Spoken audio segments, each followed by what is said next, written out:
প্রিয় শিক্ষার্থী বন্ধুরা, আসসালামু আলাইকুম। কাছে দূরে যে যেখানে বসে আজকের ইংরেজি শিক্ষা বিষয়ক ভিডিওটি দেখছেন সবাইকে জানাচ্ছি আন্তরিক মোবারকবাদ ও শুভেচ্ছা। তো বরাবরের মতো আজকেও একটি নতুন একটি ক্লাস নিয়ে হাজির হয়েছি। চলুন যাই শুরু করা যাক। হোয়ার টু গো, কোথায় যেতে হবে। হোয়ার টু গো, কোথায় যেতে হবে। হোয়ার টু কাম, কোথায় আসতে হবে। হোয়ার টু কাম, কোথায় আসতে হবে। হোয়েন টু ওয়েট, কোথায় অপেক্ষা করতে হবে। হোয়ার টু ওয়েট, কোথায় অপেক্ষা করতে হবে। হোয়ার টু স্টাডি, কখন পড়াশোনা করতে হবে। হোয়ার টু স্টাডি, কখন পড়াশোনা করতে হবে। হোয়াই টু স্লিপ, কেন ঘুমাতে হবে। হোয়াই টু স্লিপ, কেন ঘুমাতে হবে। হোয়াই টু টিচ, কেন শিখতে হবে। হোম টু লাভ, কাকে ভালোবাসতে হবে।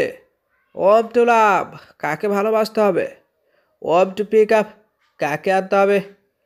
হোম টু আন্ডারস্ট্যান্ড, কাকে বোঝাতে হবে। হোম টু সি, কাকে দেখতে হবে। হাউ টু লার্ন, কীভাবে শিখতে হবে। হাউ টু লার্ন, কীভাবে শিখতে হবে। তো এই ছিল আজকের মতো, দেখা হবে পরবর্তীতে নতুন কোনো গুরুত্বপূর্ণ ভিডিওতে। সে পর্যন্ত সবাই ভালো থাকবেন। ভিডিওটি ভালো লাগলে একটা লাইক করবেন এবং পরবর্তী ভিডিও সবার আগে পেতে চ্যানেলটি সাবস্ক্রাইব করে আমাদের সাথে থাকবেন। আল্লাহ হাফেজ।